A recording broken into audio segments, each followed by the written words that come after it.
If you're a baseball player looking to level up this year, then you're gonna need a skills video, and I'm here to help you do it. My name is Steven, and I'm a sports videographer.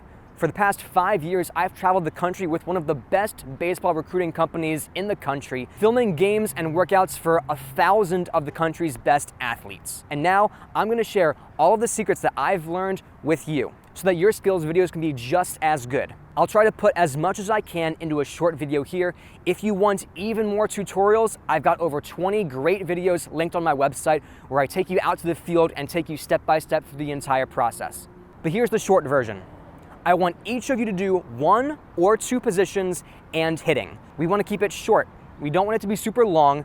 Coaches don't want to watch 10 minutes of batting practice. Between 2 and 3 minutes is the sweet spot. You don't need to do 2 outfield positions. You don't need to do shortstop and second base. Those basically do the same exercises.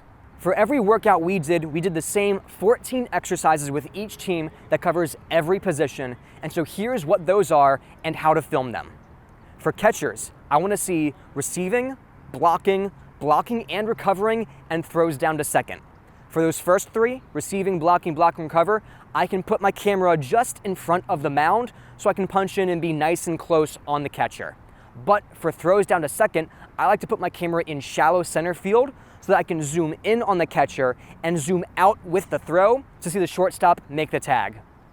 For infield, everyone is going to do plays to first, double plays, and a slow roller, which is really just a softly hit ground ball that you have to charge and make the play at first.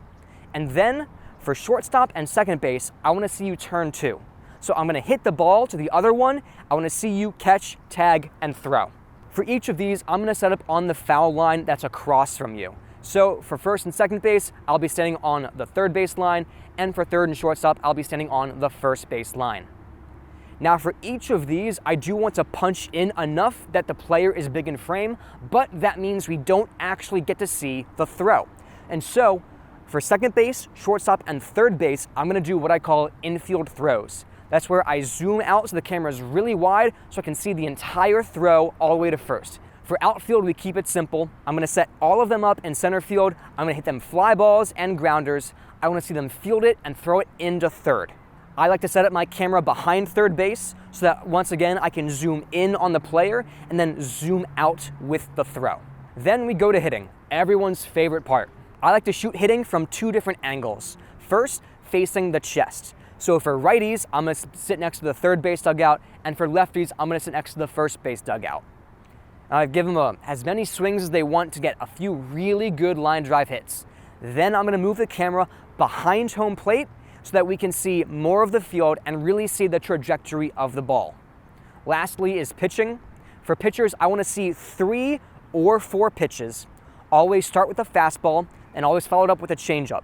After that, you can do whatever breaking balls you may have. I'm going to position the camera behind the mound and off to the throwing arm side. You're going to do all of these pitches from the windup. And then what I'm going to do is I'm going to move my camera off to either the first base or the third base side, again facing the player's chest, and we're going to do 2 fastballs from the stretch. And those are the 14 exercises. If you've been counting, they are receiving, blocking and recovering, throws down to second, plays to first, double plays, slow roller, turning 2, infield throws, outfield in the air and on the ground, hitting, pitching from the windup, and pitching from the stretch. After that, it's time to edit. And I have more tutorials on this on my website, but there are 5 basic steps I have to edit any video. First, I watch down the entire thing and add cuts between the reps.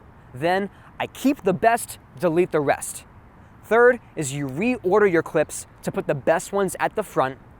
Fourth is you trim down your clips and add your transitions. And fifth is your headshot or your title card.